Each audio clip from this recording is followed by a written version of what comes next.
ونشهد أن لا إله إلا الله وحده لا شريك له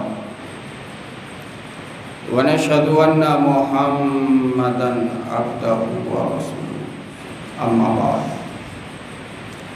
وأعوذ بالله من الشيطان الرجيم بفضل کرم بسم اللہ الرحمن الرحیم اقیم الصلاة وآتوا الزکاة صدق اللہ المولانا العظیم وصدق رسولہ النبی الامین المتین الکریم ونحن على ذلك لمن الشاهدين والشاكرين والحمد لله رب العالمين ان اللہ وملائکتہ یصلون علی النبی یا ایھا الذین آمنوا صلوا علیہ وسلموا تسلیما الصلاۃ والسلام علیک یا حبیبی یا رسول اللہ صلی اللہ تعالی علیہ وآلہ وسلم سبحان ربک رب العزۃ عما یصفون وسلام علی المرسلین والحمد للہ رب العالمین برحمتک یا ارحم الراحمین۔ المرتضی شاہی جمعہ مسجد میں حاضر باش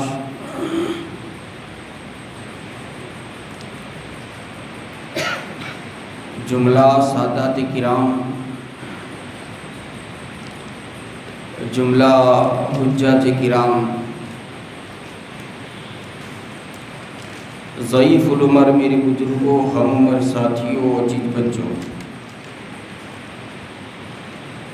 رسول پاک صلی اللہ تعالی علیہ وآلہ وسلم کے سنت خطبے کے بعد ربانی کلام، ربانی پیغام، ربانی سندیسہ آپ حضرات کے کانوں تک پہنچا دیا ہے۔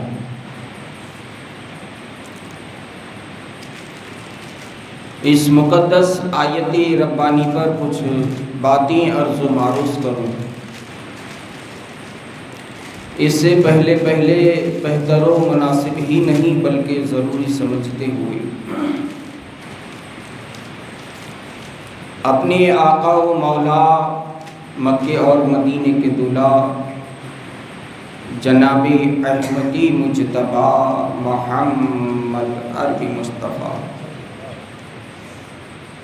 ارواحنا فدا صلی اللہ تعالی علیہ وآلہ وسلم کی بارگاہ میں انتہائی عقیدت و محبت کے ساتھ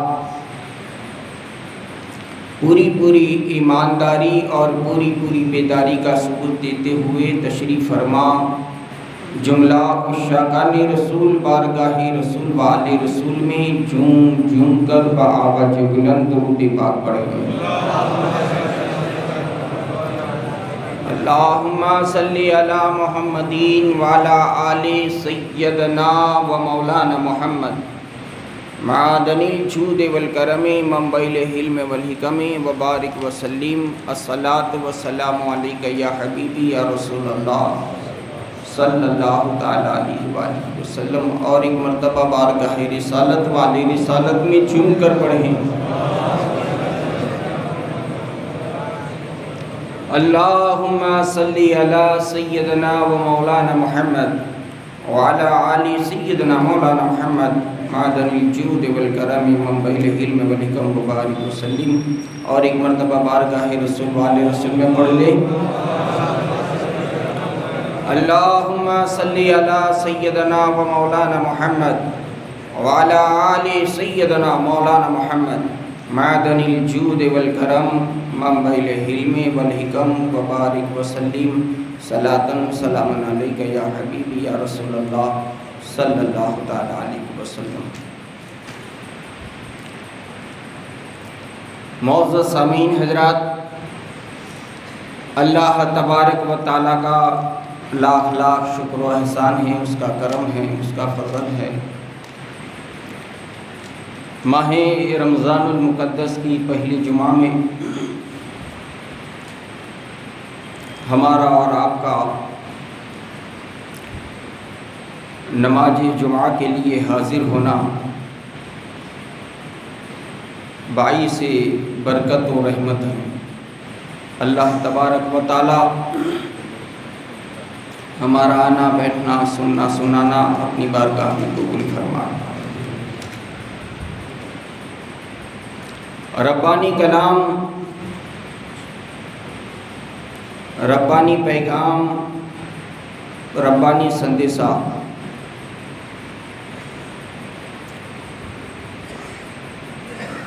اللہ تبارک و تعالی اپنے پاکیزہ اور مقدس کلام پاک میں یہ ارشاد فرماتا ہے، اقیم الصلاۃ، نماز کو قائم کرو۔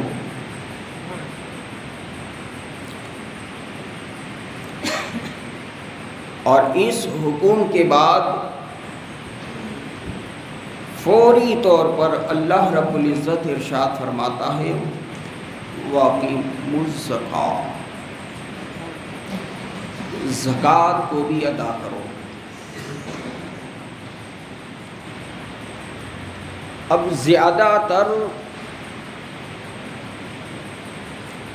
اللہ تبارک و تعالی نے جہاں جہاں بھی نماز کا ذکر فرمایا ہے، اللہ رب العالمین نے جہاں جہاں نماز کا ذکر کیا ہے، اللہ رب العالمین نے اپنے ربانی کلام میں، اپنے پاکیزہ قرآن میں جہاں بھی نماز کا ذکر کیا ہے، وہاں وہاں میرے رب نے زکوٰۃ کا ذکر کیا ہے۔ جہاں نماز کا حکم ہے وہیں زکوٰۃ کا بھی حکم ہے۔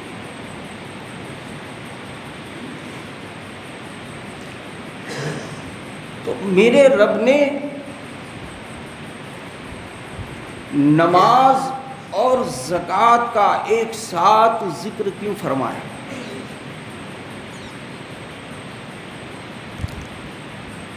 اللہ رب العالمین نے جہاں نماز کا ذکر کیا ہے وہیں زکوٰۃ کا ذکر کیا ہے۔ مفسرین کرام فرماتے ہیں کہ نماز ایک ایسی عبادت ہے، نماز یہ رب کی ایسی بندگی ہے، نماز اللہ رب العالمین کی ایسی عبادت ہے کہ جس عبادت سے تمہاری آتما تازہ ہو جاتی ہے، تمہاری روح کو طاقت ملتی ہے، تمہاری روح کو تقویت ملتی ہے، تمہاری آتما تازہ ہو جاتی ہے۔ اور ایک سخی جب اپنی زکوٰۃ کو نکالتا ہے تو زکوٰۃ لینے والا زکوٰۃ کے ذریعے جب کھا پی لیتا ہے تو اس کا جسم تازہ ہو جاتا ہے۔ کہا گویا کہ میرے رب نے نماز کو ایسی عبادت بنایا کہ جس سے آتما تر و تازہ ہوتی ہے، اور زکوٰۃ لے لینے سے جسم تر و تازہ ہوتا ہے۔ دونوں کا کام یکساں ہے، ایک آتما کو تازگی بخشتا ہے تو دوسرا جسم کو تازگی بخشتا ہے۔ دونوں کا کام تازگی بخشنا ہے۔ اسی لیے رب تبارک و تعالیٰ نے زکوٰۃ اور نماز کا بیان ایک ساتھ فرما دیا۔ معزز سامعین کرام، نماز یہ ایک ایسی اہم ترین عبادت ہے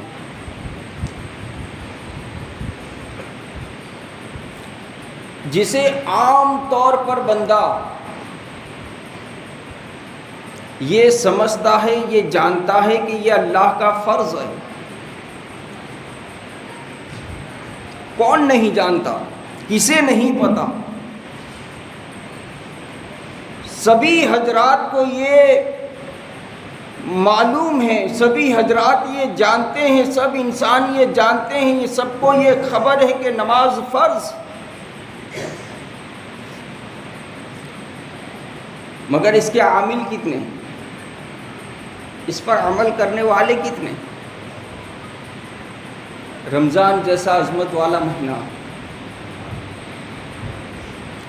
رمضان جیسا عظیم برکت والا مہینہ،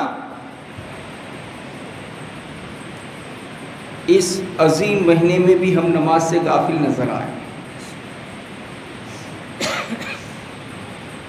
اس عظمت والے مہینے میں بھی ہم نمازوں سے دور نظر آئے، مگر مسلمانوں ہمیں تحقیق کرنی ہوگی، ہمیں اس پر غور و فکر کرنا ہوگا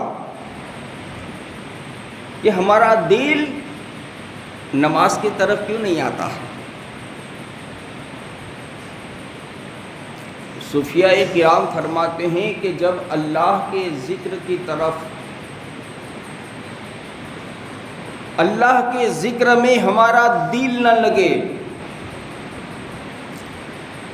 تو پھر جانچ کیا جائے کہ ہم نے کھایا کیا ہے، ہم نے پیا کیا ہے، ہمارے رزق پر بھی نظر کی جائے کہ ہم نے حلال کا کھایا ہے کہ حرام کا کھایا ہے۔ اگر اے بندہ مومن تو نے حلال کا رزق کھایا ہے تو تیری پیشانی سجدے میں جھکنے سے کوئی نہیں روک سکتا۔ تیرے جسم میں جیسا رزق ہوگا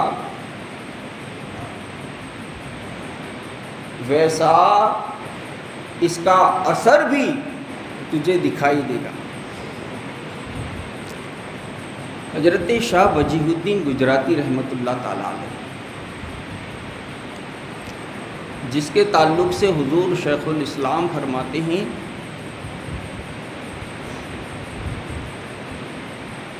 کہ شاہ وجیہ الدین گجراتی رحمۃ اللہ تعالیٰ علیہ یہ ایسا مجدد ہے، دنیا میں جتنے بھی مجدد ہوئے سارے مجددوں کو علماء نے مجدد بنایا ہے، مگر قربان جاؤں شاہ وجیہ الدین گجراتی رحمۃ اللہ تعالیٰ علیہ یہ ایسے مجدد ہے جسے رسول اللہ نے مجدد کہا ہے۔ ایسے عظیم شخصیت شاہ وجیہ الدین گجراتی رحمۃ اللہ تعالیٰ علیہ، آپ کا بچپنا ہے، آپ بچپن ہی سے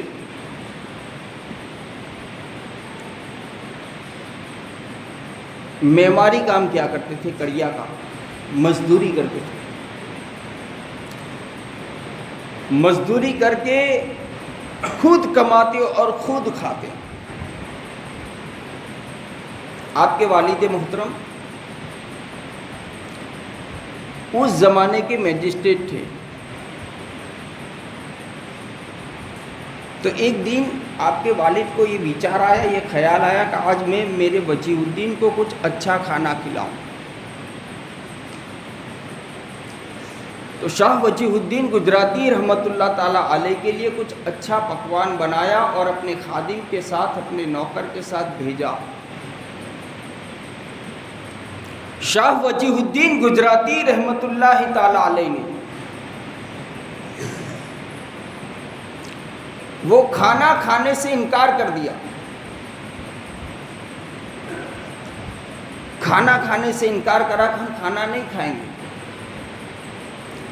وہ خادم اپنے والد محترم کے پاس آ کر کہتا ہے کہ آپ کے بیٹے نے کھانے سے انکار کر دیا ہے۔ تو شاہ وجیہ الدین گجراتی رحمۃ اللہ تعالیٰ علیہ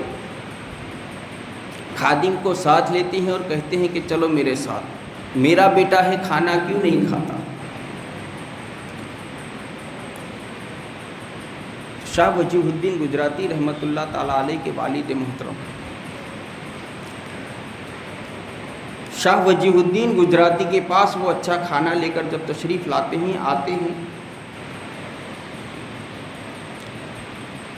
تو شاہ وجیہ الدین گجراتی رحمۃ اللہ تعالیٰ علیہ جواب عنایت فرماتے ہیں کہ ابو پہلے بھی نہیں کھایا تو ہم اب بھی یہ کھانا نہیں کھائیں گے۔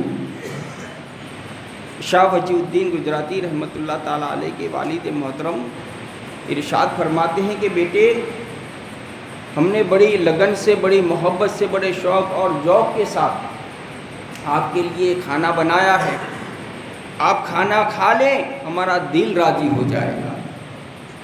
شاہ وجیہ الدین گجراتی رحمۃ اللہ تعالیٰ علیہ نے جب ابا کے اس جملے کو سنا تو شاہ وجیہ الدین گجراتی رحمۃ اللہ تعالیٰ علیہ ارشاد فرماتے ہیں کہ ابو جان، مجھے کھانا کھانے سے انکار نہیں، مگر کھانا کھانے سے اس لیے میں ڈر رہا ہوں کہ آپ کا کام ہے انصاف کرنا، اور آپ چیف جسٹس ہے، آپ جج ہے، آپ میجسٹریٹ ہیں، ہو سکتا ہے فیصلہ کرنے میں کوئی غلطی ہو گئی ہو، اور یہ غلطی والا پیسہ آپ کی تنخواہ میں، آپ کے پگار میں شامل ہو گیا ہو۔ اگر میں اس پیسوں سے بنا ہوا کھا لوں گا تو میرا تقویٰ برباد ہو جائے گا، میری پرہیزگاری ختم ہو جائے گی، میری دعائیں بارگاہ الوہیت میں قبول نہ ہوگی۔ تو اس وقت شاہ وجیہ الدین گجراتی رحمۃ اللہ تعالیٰ علیہ کے والد محترم ارشاد فرماتے ہیں کہ اے بیٹا وجیہ الدین سن لے، اگر میں نے حرام کا لقمہ کھایا ہوتا، میں نے تیری ماں کو حرام کا لقمہ کھلایا ہوتا تو میرے گھر میں تیرے جیسا بیٹا مجھے رب عطا نہ فرماتا۔ تیرے جیسے بیٹے کا آنا ہی اس بات کی دلیل ہے، اس بات کی دلیل ہے کہ میں نے بھی حلال کھایا ہے، تیری ماں کو بھی میں نے حلال کھلایا ہے، اسی لیے تیرا جیسا بیٹا اللہ نے مجھے عطا فرمایا۔ معلوم یہ ہوا، پتہ یہ چلا کہ رزق آپ حلال کھائیں گے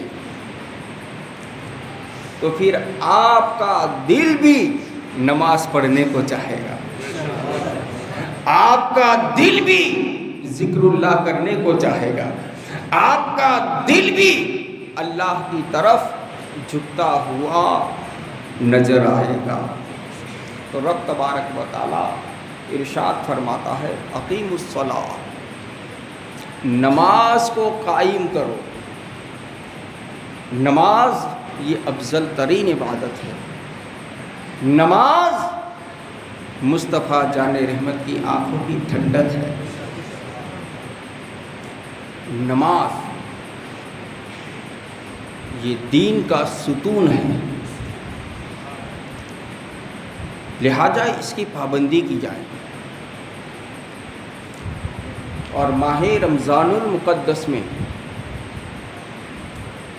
آپ جتنی نماز کی پابندی کرتے جائیں گے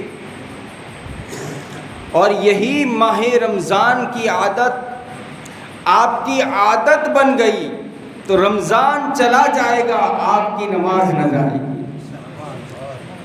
اور حدیث پاک ہے، اللہ کے رسول صلی اللہ تعالیٰ علیہ وآلہ وسلم ارشاد فرماتے ہیں کہ جب بندہ مومن نماز کے لیے تکبیر تحریمہ باندھ لیتا ہے تو اللہ وحدہ لا شریک اپنے فرشتوں سے ارشاد فرماتا ہے کہ اے فرشتو، میری بارگاہ میں کھڑا ہونے والا کیسا ہے؟ اس وقت باری تعالیٰ کی بارگاہ میں وہ فرشتے عرض کرتے ہیں کہ باری تعالیٰ یہ آنے والا بڑا ہی گنہگار ہے، یہ آنے والا بڑا ہی سیاہکار ہے، اس نے بہت گناہ کیے ہیں۔ اس وقت اللہ وحدہ لا شریک ارشاد فرماتا ہے کہ اے فرشتوں تم گواہ ہو جاؤ، اے فرشتوں تم شاہد ہو جاؤ، گواہ ہو جاؤ، یہ آنے والا گنہگار ضرور تھا، اس نے نماز کے اندر کھڑے ہو کر تکبیر تحریمہ کے ذریعے میرے پاک نام کو پکارا ہے، اسی پاک نام کی برکت سے میں اس کے گناہوں کو مٹا دیتا ہوں، اس کے گناہ کو مٹا کر پاک اور صاف کر دیتا ہوں، ستھرا کر دیتا ہوں۔ تو معلوم یہ ہوا، پتہ یہ چلا کہ جب بندہ گنہگار ہوتا ہے، بندہ سیاہکار ہوتا ہے، بندہ بدکار ہوتا ہے، مگر جب نماز میں آ جاتا ہے، نماز کی برکتوں سے میرا رب اسے پاک بنا دیتا ہے، میرا رب اسے ستھرا بنا دیتا ہے۔ لہٰذا اللہ رب العالمین ارشاد فرماتا ہے اقیم الصلاۃ، نماز کو قائم کرو۔ نماز کسی بھی صورت میں معاف نہیں، نماز کو اللہ نے کہیں بھی معاف نہیں کیا، مگر اللہ رحم کرے ہمارے مسلمانوں پر کہ مسلمان کے پاس ہر کام کے لیے وقت ہے مگر نماز کے لیے وقت نہیں ہے۔ ہر مسلمان یہ جانتا ہے کہ نماز یہ اللہ کا فرض ہے، پھر بھی اس سے یہی بندہ کوسوں دور نظر آتا ہے۔ ہم اور آپ اگر نماز کے پابند ہو جائیں تو یہ نماز ہی کی پابندی کا نام ہی اللہ کے پابند ہونا ہے۔ لہذا دوستو، نماز کا اہتمام الگ سے ہونا چاہیے، نماز کا ایک شوق ہونا چاہیے، نماز کا ایک ذوق ہونا چاہیے۔ جب بھی مؤذن اپنی مسجدوں سے حی علی الصلاۃ اور حی علی الفلاح کی صدا کو بلند کرے تو ہمارا راستہ بازار میں نہیں ہونا چاہیے، ہمارا مقام بازار نہیں ہونا چاہیے، ہمارا مقام چوراہا نہیں ہونا چاہیے، ہمارا مقام کہیں اور نہیں ہونا چاہیے، بلکہ تو ایک سچا مسلمان ہے تو پھر تیرا مقام مسجد کی صف میں ہونا چاہیے۔ اللہ رب العزت ارشاد فرماتا ہے اقیموا الصلاۃ، نماز کو قائم کرو، اسی میں رب نے برکت رکھی ہے، اسی میں نماز میں رب نے رحمت رکھی ہے، اور اسی میں رب تبارک و تعالیٰ نے بخشش و مغفرت کا ذریعہ رکھا ہے۔ اللہ رب العزت سے دعا ہے کہ رب تبارک و تعالیٰ ہم سارے مسلمانوں کو پابندی کے ساتھ نماز پڑھنے کی توفیق و رفیق عطا فرمائے۔ اور چونکہ یہ ماہ رمضان المقدس ہے، یہ رمضان کا مہینہ ہے، تو رمضان کے مہینے میں ہم جتنی بھی زیادہ ہو سکے زیادہ سے زیادہ نماز کی پابندی کرتے رہیں۔ جتنی ہم زیادہ نماز کی پابندی کریں گے، اللہ رب العزت ہم پر بڑا فضل اور بڑا کرم فرمائے گا۔